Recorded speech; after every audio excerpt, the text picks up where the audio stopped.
I'm your friend, Dr. Charles Apoki.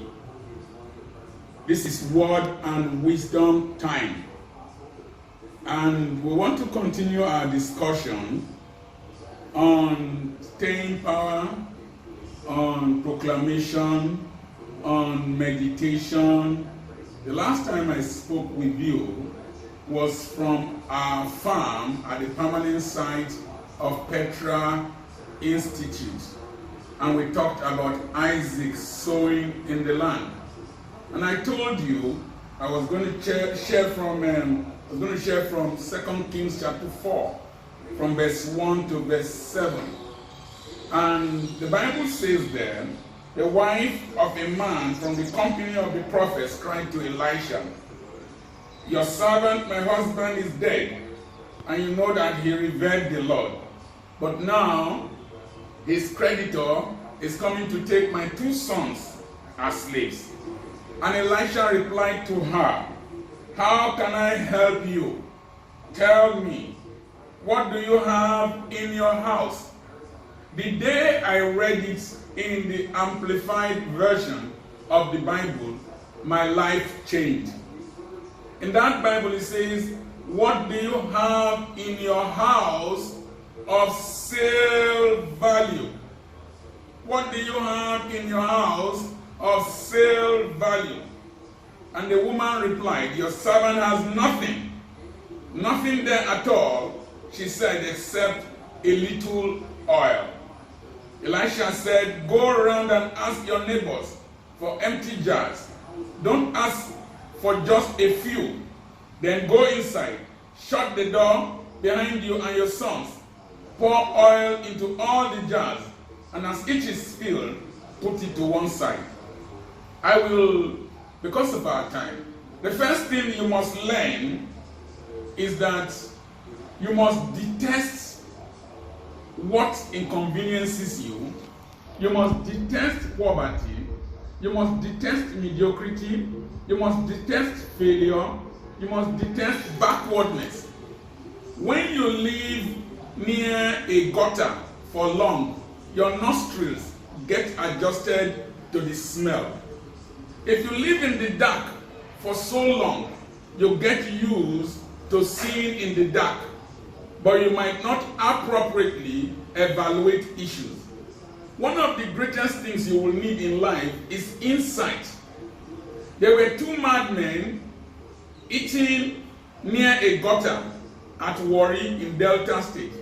They were eating a cassava meal called Eba, and the thing fell into the gutter. And one of them picked it and ate it. The other one looked at him with disdain and said, "Your own strong, that is yours, is more terrible than mine." That means this madman that did not eat from the gutter had insight about their state of affairs more than the one who picked from the gutter. And once a madman, somebody with a psychiatric problem, has insight that he or she is sick, that person gets healed faster than the one who does not accept that he or she is sick. So this woman realized that she had a problem and she cried. Don't fail to cry out. Don't fail to ask for help. Don't fail to depend on relationships. One of your greatest assets in life is your network. Your network is your net worth. So try as much as possible to build relationships that can help you, that can elevate you, that can promote you. I said somewhere that your problem is only a few phone calls away from you. There are people who, because of your relationship with them, life is based on relationships. Life is an exchange of value among people. And the more relationships that you have that have value, the more you go in life. This woman keyed into relationship. My husband, your servant, is dead, and my husband feared the Lord. There are 2 things we must look at here. Number 1, the church and the denomination and the religion you belong to does not determine your financial security. It might not directly determine how far you will go in life. Some of the biggest churches and denominations in this country, in Nigeria, include the following: the Winners Chapel, the Redeemed Christian Church of God, the Deeper Life, the Church of God Mission, the Catholic Church. That you belong to a rich denomination does not immediately translate to your financial strength. That you have a rich pastor, that you have an elegant, eloquent, financially buoyant pastor, it does not translate to your personal life. One of the things my wife told me very early is that Jesus of Nazareth had a name of where he comes from attached to him. One day we will visit your home. One day we will visit your household. One day you will discover that you are alone. One day you will find out that life, according to worry people, is per head. That is, you are on your own. There is a limit to which your general overseer can help you. There is a limit to which your denomination can help you. I have preached in several churches around Nigeria, around Africa, but during this lockdown, none of them, hardly any of them, remembered me because they don't have a relationship with you. Today's Christianity, today's churches, today's denominations, no person really has a relationship with you. Every man comes there, coming to hunt for his or her own miracle and her own testimony. You will hear them sing, "If it not be me, tell me who God go bless. If it not be me, tell me who God go bless." They will say, if you shout the loudest amen, you get the biggest miracle. And so everybody will shout amen, trying to outbid his neighbor. But the question is, if it is the loudness of amen that makes an individual get a miracle, how do deaf and dumb people get healed? So, the church in this dispensation is very individualistic. Let me also tell you, what worked for my Archbishop Benson Idahosa, might not necessarily work for his pastor of today. Elisha was a new generation pastor from Elijah. When Elijah called him, he broke his oxen and slaughtered the yokes of oxen. About 6 trailers or tractors, about 6 tractors, so to say. He killed them and slaughtered them and went into full-time ministry, F-U-L-L time ministry. But Elisha was now asking the wife of a more recent prophet, "What have you of sale value in the house?" That means the husband of this woman was in F-O-O-L time ministry, full-time ministry, not F-U-L-L time ministry. That is to say, the scriptures can be the same, God can be the same, the message can be the same, but the method of achieving the commission and whatever you want to do must change according to dispensation. I am broadcasting online. My Archbishop did not broadcast online like this. In his own time, it was television and radio, and he was among the first to introduce television broadcast in Africa. So, what have you of sale value in the house? What can I do for you? One of the principles you must learn in life is that no person knows your pain more than you. And until you are ready to harness relationships and tell people the challenges you are going through, pride will kill you. This approach in modern day Christianity, it is well. I am strong and you are sick. I am financially buoyant and you are poor. What if I can't decode your language? The woman opened up and said, "My children are about to be taken into slavery. And you know, my husband feared the Lord and served you." So, let's look at key issues. This woman the husband belonged to a great denomination. The husband had anointing, a prophetic anointing. The husband had a great general overseer that did great miracles, Elisha. The husband was a prophet.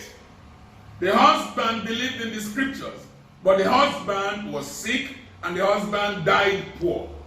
It is not enough to know the scriptures. It is not enough to know the doctrines. It is not enough to be very faithful in church. In fact, some of the statements I hear are very sad. If I'm doing God's work, God will do my work. God is not your houseboy. God is not your servant. The first commandment, the first duty of man was to walk the earth. Adam was created to walk the earth. And so, make sure you serve God faithfully. Make sure you preach. I preach around several churches, but I also make sure I build my own economy so that I will not depend on people because they have their own problems. And so, the next thing is that what can I do for you? You must determine what you want out of life. As a man thinketh in his heart, so he is. Out of the abundance of the heart, the mouth speaketh. When I went to Durban in South Africa, I went into a doctor's house. The house I left the floor was fluffy. The floor was broken. There was no rug. And I entered a young doctor's house in Durban in South Africa. And I saw my face on the tiles. The tiles were shining. And I swore that day that the day I will build my house, the floor, I will see my face. And I bought those tiles for 6 years before I used them. One of the days I sat in my wife's bedroom and I could see the reflection of the rays of the sun from the bedroom through the sitting room outside. So I decided, I desired, and then I acted. The next thing is that you must know that what have you of sale value is a serious issue. When you earn salary and you depend on salary, you are like a basket that has many holes. Wealth is a lake. Income is a spring. When you cannot containerize wealth, if what is coming in is more than what is going out, you will remain poor, no matter how much you receive. Nigeria is a poor nation. The Niger Delta is an underdeveloped region. A lot of revenue has come in. Some people believe that the money that came to the Niger Delta came to Nigeria since oil was discovered in Oliobiri, I think in 1956, that the money was the same amount of money given to Europe during the Marshall Plan to develop Europe, and we have squandered it. So, the things that you need to know, 2 principles I will share with you. Principle number 1, scriptures that are not backed with wisdom and knowledge of process and knowledge of timing become useless. The cattle on 1,000 hills belong to you. Be quoting it in the Bible every day, but the cattle in Nigeria belong to the Fulanis. And they make about 5% of the GDP of Nigeria from animal husbandry. And so if the churches are shouting, the cattle on 1,000 hills belong to me, cattle on 1,000 hills belong to me, and all your prayer camps are empty, and there are no cows, there are no goats, there are no sheep in them, the Fulanis, you will depend on them for cow. You will depend on them for cabbage. You will depend on the north for carrot. You will depend on them for cucumber. You will depend on them for watermelon. You will depend on them for yam. You will depend on them for beans. You will depend on them for eggs. There is nothing we are producing significantly that we are exporting to the north, apart from maybe palm oil and gari. And so when you say they want to Islamize you, they don't really need to Islamize you. They have already colonized you in terms of food. He who feeds a man controls a man. When you say the silver and the gold belong to God, how much of it is in your hand? But the truth of the matter, since 1970, during President Nixon's time, when the Bretton Woods institutions met in Bretton Woods in America and decided that they should remove the gold, remove the dollar from the gold standard and make the dollar the medium of exchange rather than gold, the currency of Nigeria fell. The currency of Ghana fell because they discovered that gold was more in the hands of third world nations. That was why people like Murtala Mohammed could have so much power to gain independence for Ethiopia, for South Africa, Namibia, Zimbabwe. We could nationalize BP because the Naira was trading in the streets of New York. You could buy things with Naira in the United Kingdom. We went to the UK to do clinical studies with the University of Ibadan ID card. So when they removed wealth from the gold standard, it became productivity. So the silver and the gold belong to the Lord. The cattle on 1,000 hills belong to Him. If you don't have the wisdom to rear cows, you don't have the knowledge to know that it is no longer gold, it is productivity. How many things do you sell from your house? When I learned that, when I was very broke, after selling the hospital, my mind changed. I decided to be more productive. I have a printing press, and so we print books. We print books for other schools. We print our books. I have a poultry here. We sell eggs. We produce uniforms. We sell books in our bookstore. We have a canteen. We sell food to our students. I make coconut candy. I make potato chips. I make plantain chips. I make drinks for my students. I do so many things in small quantities that will accumulate to produce something that I don't need to beg. When I was selling chickens in December one year, I sang this song. I know be Dangote or Adeleke. I dey sell fowl and I dey okay. Doctor, when they sell fowl, I no dey shame. Fowl money no dey smell. I want to ask you a simple question. How many things do people buy from you on a daily basis from your household? Nations that produce for their domestic consumption, first, large population nations, become richer than nations who always import. We will continue this discussion. I'm your friend, Dr. Charles Apoki. Thank you for watching Word and Wisdom Time. Please recommend this channel to others. Visit our bookstore, petrapublications.com online.